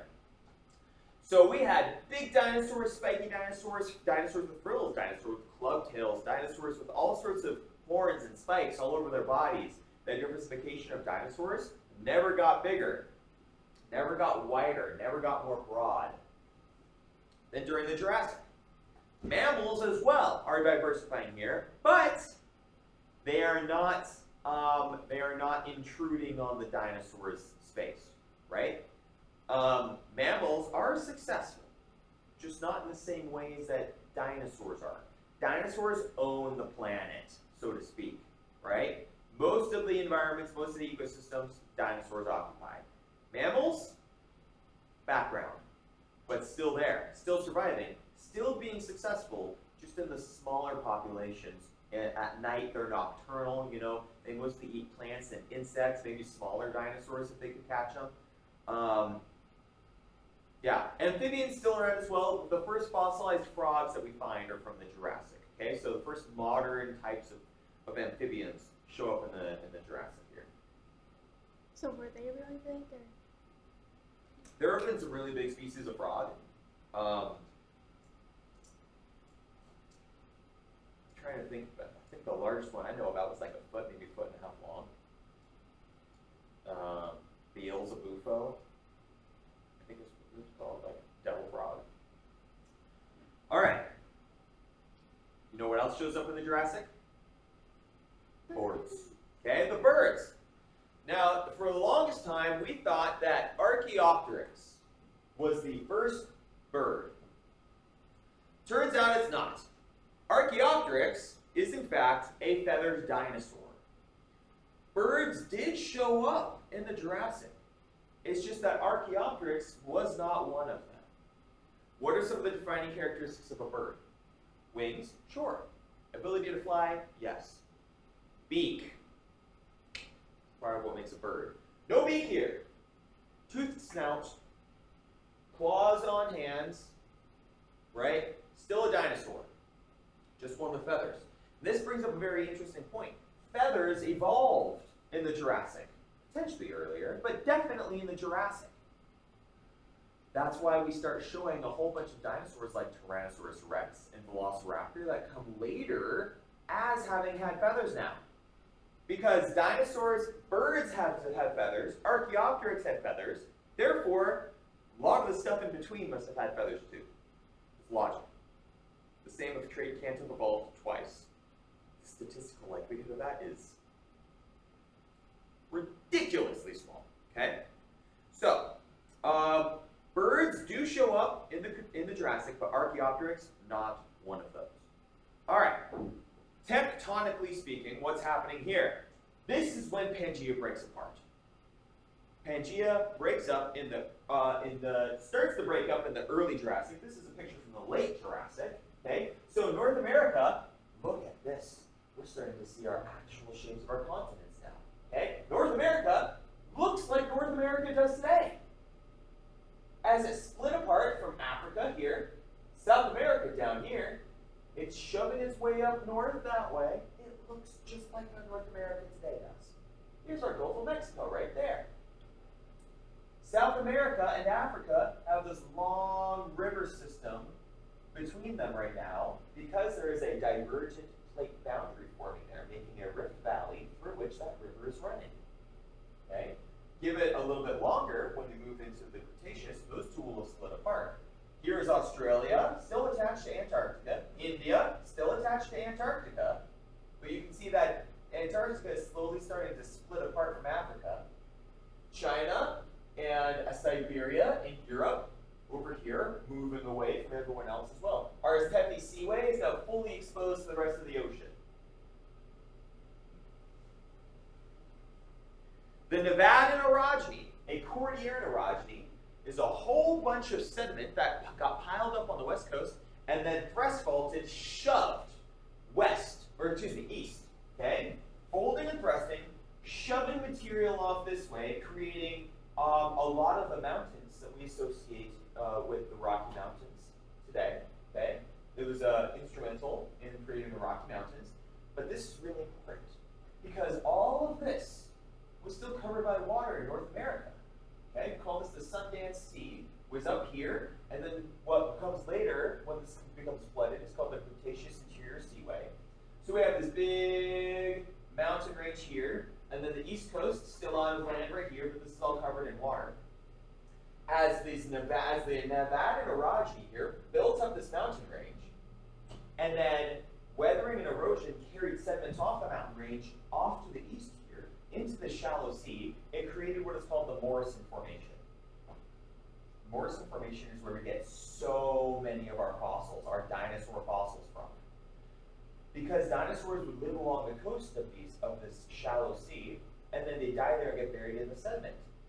And that's where so many fossils come from. I've had the opportunity to dig many times in the Morrison Formation. So many times I've come up with really cool fossils. There's turtles, dinosaurs, all sorts of stuff. Morrison, super prolific, okay? Caused by a weathering and erosion of the Nevada and orogeny mountain range that is lifted during this time. Okay, so this is what that Cretaceous interior seaway looks like right here. Okay, so this is what's covered in water. So the Nevada and orogeny is building up this mountain range here. Then we have the eastern side of North America, which is still out of the water over here. And then all of this is getting sediment piled up in it, and it's getting washed off of this mountain range out to the east. Okay? The Zuni cratonic sequence is what we call this. When sea levels were so high that water covered this much of North America. Okay? This is called the Zuni cratonic sequence. And this is, in addition to the climate change, the warm climates at the time, it's also due to the fact that it appears that there was a lot more ocean crust being made. How do we know that? Well, Pangaea broke apart. Pangaea split up because there were several divergent plate boundaries that formed here, and all of that rifting caused the creation of a lot more seafloor, and all that excess seafloor pushed the water above it upward, which added to the sea level. Okay, moving on to the Cretaceous. The Cretaceous was 145 to 66 million years ago.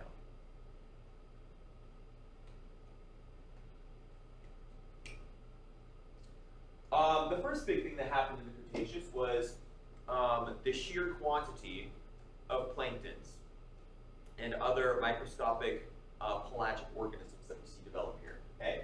Diatoms, foraminiferans, and coccolithophores especially were extremely successful here. If you had taken a spoonful of seawater during the Cretaceous and swallowed it, you'd basically be eating soup. There would be so many living things in there, okay? So much organic matter in there, which is why, from the Cretaceous, we have massively thick chalk deposits like this. These are the White Cliffs in England, okay? All of that is chalk. And when you take into account that it must have been at least 3 times thicker than that on the bottom of the ocean to compress into that much chalk, that's a lot. And all that chalk is made from all the piled up dead microorganisms. Those coccolithophores and diatoms and foraminiferans and radiolarians and so on. Okay? Piled up on the bottom of the ocean because of the sheer quantity of how many of them were alive during the Cretaceous. It's mind-boggling to consider how many of those things were alive in the ocean. Okay? All right. Ammonoids and belemnoids still running strong. Not only are they predators in the ocean, but they also are the primary food source for the big predators that are reptiles, including our pliosaurs. Okay, so we still have plesiosaurs, but a new swim reptile has entered the stage called a pliosaur. So plesiosaurs, the ones with long necks, like snake-like necks. Pliosaurs include mosasaurs like this guy. This is a mosasaur. I have a section of mosasaur jaw, but I think it's in my office. I used it to teach some second graders the other day. Okay? So this is a mosasaur. Okay? So reptiles still dominating both ocean and land during the Cretaceous. Teleost fish, which are the ones that have a movable upper jaw and symmetrical tails, the ones that we have today, those show up in the Cretaceous.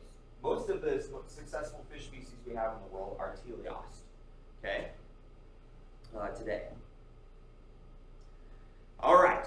Now, it is following the Jurassic extinction in the ocean that the brachiopods finally lose their throne. Bivalves have always been playing second fiddle to the brachiopods. Well, guess what? Now it's the bivalves' turn.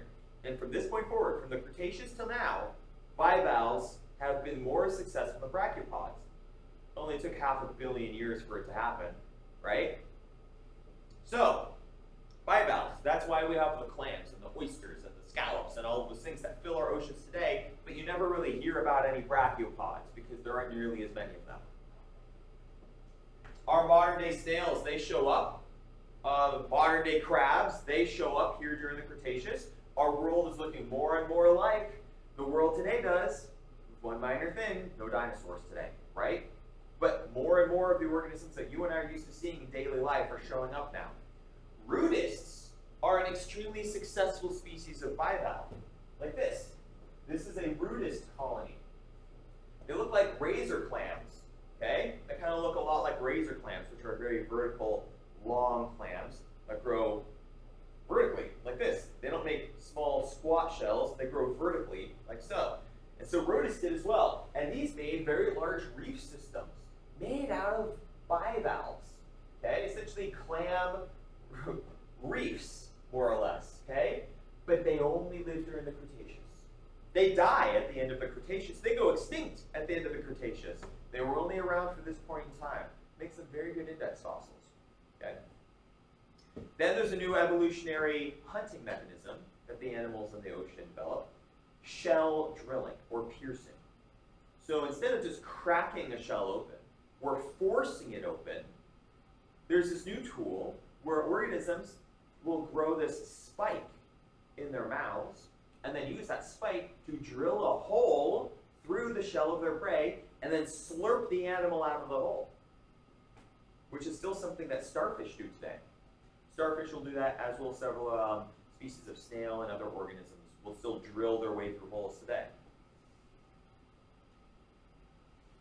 All right, plants. Plants see a huge change during the Cretaceous. Up to this point, gymnosperms have owned the plant game. Starting now, angiosperms show up. What is an angiosperm? An angiosperm is a plant that has what is called double fertilization. That means it will fertilize its own egg, meaning a seed, okay? And then it will fertilize another egg on top of that one. So you will actually grow two things. Your first seed, which is destined to be the next generation of that plant, and then another object, another tissue will be fertilized and grow on top of that one to protect the first one. That's a gymnosperm, or an angiosperm, excuse me. Where gymnosperms just had the one seed, angiosperms basically grow a protective barrier around their seed. Do you know what we call that? Fruit. Ooh! We get fruit on the scene. We get angiosperms. Angiosperms are flowering plants. Before the Cretaceous, no flowers. How crazy is that? Right? I had a student last year who, as soon as she learned that, she was so sad. She was like, "You mean before now, the dinosaurs couldn't give flowers to their girlfriends?" I was like, "Yes, that's exactly what that means." Yeah, no flowers before this point, okay? So flowering plants develop. Fruit develops. When you eat an apple, next time you eat an apple or an orange, think, "I'm eating a plant egg right now." Right? The seeds at the center of that apple are protected by the tissues of the apple around it. What that's intended to do is provide, when the apple falls to the ground and it starts to, fall apart, the seeds are meant to start growing, using the fruit of that apple not only as protection, but as that first burst of nutrition that they need to grow into that tree, the next type of tree, okay, in that location. We are eating it instead, okay? So what advantage did this give? Well, for a gymnosperm, it takes approximately 18 months from the seed being grown and fertilized and dropping to grow into a viable sapling. For an angiosperm, 2 to 3 weeks. Sound like an advantage to you? Sure does to me. Now, angiosperms do not replace gymnosperms around in every way. Don't mistake that. Gymnosperms are still much more capable of living in harsher environments, like the cold and high altitudes. How many apple trees do you see in the Arctic? None. But how many pine trees are up there? A lot, right? And so gymnosperms still survive to this day. It's just that we start to see more and more angiosperms, flowering plants, fruiting plants developing, especially in the warmer climates, moving through the Cretaceous. Are coconuts like that? Hmm? Are coconuts like that? Are coconuts like that? No. So coconuts don't grow through any sort of flowering method. I don't believe coconuts. So what are It's a coconuts? very interesting thought. Google that for me. I believe palm trees are closer to the cycads. I've never actually looked to see where palm trees fall on that.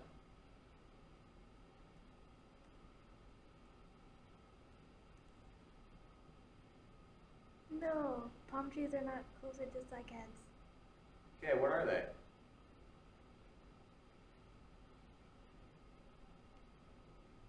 More closely related to grasses. Okay. Then they would technically fall under angiosperms if they're related to grasses. That's interesting. Because I was like, they're like the hard shell. And then, They make the fruit, yeah. but as far as I'm aware, there's no flowering effect there. That's very interesting. I've never bothered to check that. Palm trees. There we go. Thank you for finding that out for me. I will know the next time a student asks. Okay. Now, the relationship of insects to flowers is very important. Mm-hmm. Insects would become pollinators for the flowering plants. The flowering plants would only succeed because of insects that would be drawn to the colors of their flowers. This is an evolutionary adaptation on the part of the plants, right? Maybe the first flower was yellow, and that attracted a certain species of insect. So all of the plants that had yellow flowers became the most successful. And then there was another species that was specifically drawn to green flowers, or blue, or red, or whatever. And so we see the co-evolution of flying insects becoming pollinators with the development of angiosperm plants. And it's still around today. Bees, flies, so many different animals, so many different flying insects, I should say, are pollinators, as are certain species of bird and spider, right? Okay, now, dinosaurs in the Cretaceous were still large, but the biggest ones died off during the Jurassic. Mostly we have the largest predators, theropods during the Cretaceous, things like the Tyrannosaurus rex and Giganotosaurus, Spinosaurus and such, okay? They were alive during the Cretaceous. As were the largest crocodiles that ever existed. Deinosuchus and Suchomimus, specifically, very, very large. This is a Suchomimus skull compared to the largest West African crocodile skull right there. And then this is a Deinosuchus about to snack on a Tyrannosaurus rex for lunch. These were 40 to 50 foot long crocodiles. Made going for a swim a little treacherous. When is going for a swim never been treacherous, I guess. This is the best time in the world to go for a swim because there are so few things that are trying to eat you. All right, flying reptiles. The largest flying reptile ever to exist was during the Cretaceous. That's Quetzalcoatlus, and featuring a 35-foot long wingspan. If you've watched the newest Jurassic World movie, Rebirth, with Scarlett Johansson and Jonathan Bailey, fun movie to watch. Terrible science. But what they did get is a Quetzalcoatlus in there. Quetzalcoatlus is the big flying one that they need to go get a sample from, which is pretty cool that they featured that in there. Now, mammals still around, still hiding out, still nocturnal, still mostly insectivore and all of that, doing what they can to just kind of survive, right? They're not doing badly. It's not like they're barely hanging on. They're just nowhere near where you and I would see mammals go in the future, okay? Also, this is when we start to see development of placentals and marsupials. Prior to this, we only saw, as far as we can tell, monotreme mammals. Monotremes being mammals that lay eggs. A holdover from when they were descended from those therapsids, reptilian therapsids. Okay, sharing the egg-laying gene in common with the reptiles that they were descended from. Now we have placentals and marsupials show up, both of which give birth to live young, not laying eggs. They give birth to live young in slightly different ways. Placentals grow the egg to full, or grow the child to full maturity, pre-birth maturity, and then marsupials give birth to an underdeveloped young, which then finishes development inside of a pouch, like a kangaroo does today. So both of those two types of mammals show up during the Cretaceous. All right, so then we have our Cretaceous extinction. What caused this extinction? The most likely thing was an asteroid impact. This asteroid impacted off of the Yucatan Peninsula, right here in Mexico. This is the Chicxulub crater, right there. That's where it hit, okay? It slammed into the earth right there, made a massive tidal wave, or tsunami I should say, that swept across all of these continents, killing a bunch of stuff. But what killed off everything else around the planet? The massive cloud of ash that got pushed out into the atmosphere. You put ash in the atmosphere, it blocks a lot of solar radiation. You block a lot of solar radiation, temperatures fall, ice age. Ice age, plants die. Plants die, herbivores die. Herbivores die, large predators die. Bye-bye dinosaurs. Not only did we lose the dinosaurs, we lost all our giant swimming reptiles. We lost ammonoids. We lost most of the different planktonic animals that made all those thick chalk deposits. We lost our rudis, our flying reptiles, and yes, our dinosaurs are now gone. After 150 million years. More than. A little more than that. Okay? All it took was a rock. There's always another rock, by the way. There's plenty of them flying around out there. Okay? All right, so here we are at the end of the Cretaceous. All our continents have split apart from each other now. Even Australia is saying goodbye to Antarctica. India has split apart from there. Madagascar is starting to split off from India. South America and Africa have split apart from each other. The Sahara is still mostly covered in water. North America is off on its own. That Cretaceous interior seaway is still present there. It's going to start closing up here pretty soon. Eurasia, over here, most of the parts of Eurasia that are always going to be there are there right now. But yeah, this is what the world looks like, splitting apart into the continents that we understand today. All right, the climate of our world goes back and forth between hot and cold. It stayed mostly pretty warm though, which is why we had flooded parts of our interior continents, as you just saw from that picture, okay? Because of how deep and warm a lot of the oceans were, there was a lot of anoxic environments. Anoxic means that decay of organic material doesn't happen, which means that it can in turn get turned into things like coal, or in the case over here, a lot of oil. A lot of oil was generated from this point in time because of how anoxic the conditions in the deeper water were. We see something called the severe orogeny, which is Cordilleran, again, west coast of North America. Let me back up here so you can see that. So the severe orogeny is occurring over here, adding to the mass of these rocky mountains. Okay, so folding, cresting, all that same stuff, one after another. We had our Wichita, we had our Nevadan, we now have our severe orogeny, mountain building event after mountain building event, adding to our Rocky Mountains in the west coast of North America. Our Cretaceous interior seaway starts to close up. Okay, as it begins to close up, it turns into what we call the Maori Sea. Okay, this Maori Sea gradually moves further and further north, depositing more and more sediment, until finally it is fully closed up. During this time, the Grand Canyon is excavated. What happens here? North America, the west coast, gets shoved upward. Because before the Pacific plate ran into the North American plate here, there was another plate there, the Farallon plate we call it. The Farallon plate got shoved underneath of North America by the Pacific plate, squishing it between the two. Pacific plate, North American plate, Farallon plate. Shoved under North America by the Pacific plate. Farallon plate pushes upward on the bottom of North America, uplifting the western side of North America. As it uplifts, the Colorado River continues to chew its way down through this uplifted area, which we call the Colorado Plateau, okay? Chews its way through, excavating the Grand Canyon as it goes, because the Colorado River just wants to get back to sea level.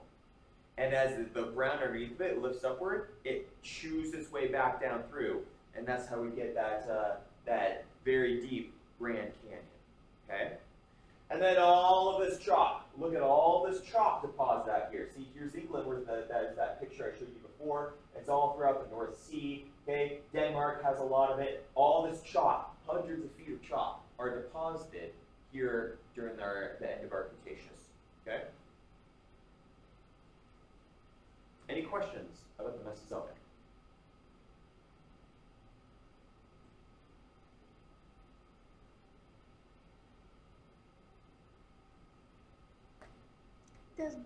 Do bats have like an ancestor in this area, or is it? Bats? Yeah. No, bats develop after this point. Believe me, the next time we talk, it'll be all about the mammals. We'll talk about bats and whales and all the good stuff.